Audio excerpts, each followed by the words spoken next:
मुसलमान को अपोज करो, मुसलमान के शरीयत में दाखिला दो, मुसलमान को देशद्रोही बता दो, हमारा काम बन जाता। इतने आसानी से वो कर जाते। यहाँ पर अगर ये भीड़ आ चुकी है तो वो उनके साजिश में कामयाब हो चुके। अब क्या बात चलेगी? अरे काय झालं बाबा, बशीरगंज मध्ये लेच मुसलमान जमा झाले होते। अरे किसको आना था? नमाज हो जाती तो हम केले बेचने चले जाते, नमाज होती तो हम बंगार खरीदने चले जाते। आपने तो नौकरी नहीं दी हमको, आरक्षण मांगा तो बोले मजहब पे आरक्षण नहीं दिया जाता। अरे हाँ, गरीबी पर दिया जाता है तो मेरे मुसलमान में कौन से अरबपति पड़े हैं कि सल्तनत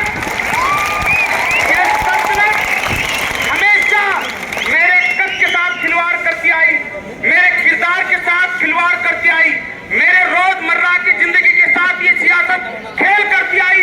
लेकिन ए नौजवानों, में तुम्हारे हवाले से इस सियासतदान और सल्तनत को एक सवाल पूछना चाहता हूँ। मेरा सर कलम कर दो, लेकिन मेरे अल्लाह के घर पर हथौड़ा चलाने वाले वो हाथ कौन से हैं?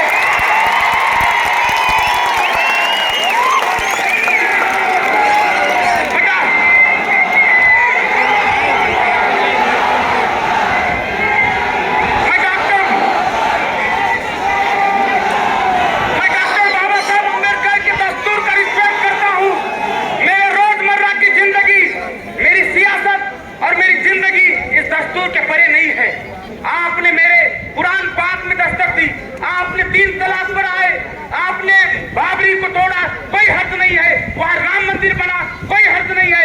इस देश के गृह मंत्री ने, होम मिनिस्टर ने जिस दिन राम मंदिर का फैसला आया, चौक चौक पर पुलिस खड़े करे और हम पर शक किया कि कहीं हम दंगा फसाद न करें। किसी ने दंगा किया नहीं। हम दस्तूर का रिस्पेक्ट करते हैं। छत्रपति संभाजी महाराज को मैं आपके हवाले से गुजारिश करना चाहता हूँ, छत्रपति शिवाजी महाराज से लेकर छत्रपति शाहू महाराज के हर हुक्म पर हमने अमल किया।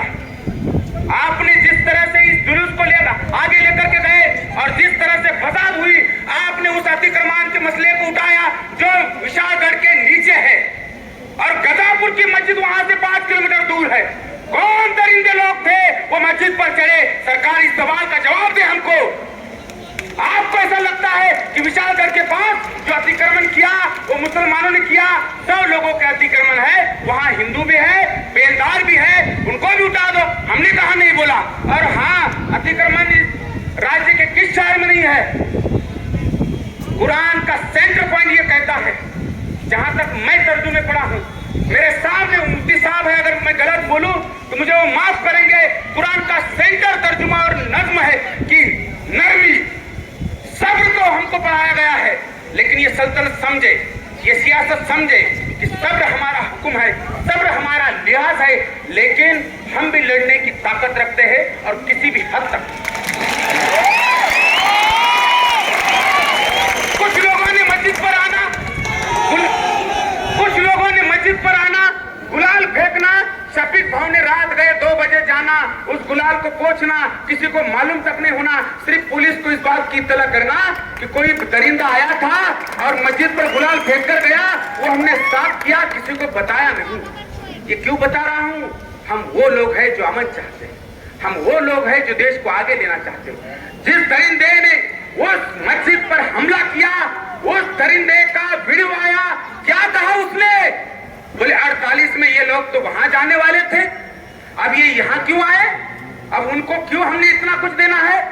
मेरे साहब, 75 साल हो गए, आप उस पुरानी बात को लेकर आएंगे तो पुरानी बात में जाकर के ये समझना, जिसने महात्मा गांधी का कत्ल किया था, जो आजाद हिंदुस्तान का पहला दहशतगर्द था, वो नथुराम कोर से खत्म कर करके वहां गया। ये साजिशें कब तक चलती जाएंगी? मैं आपसे गुजारिश करना चाहूंगा, ये सल्तनत, ये सियासत यही चाहती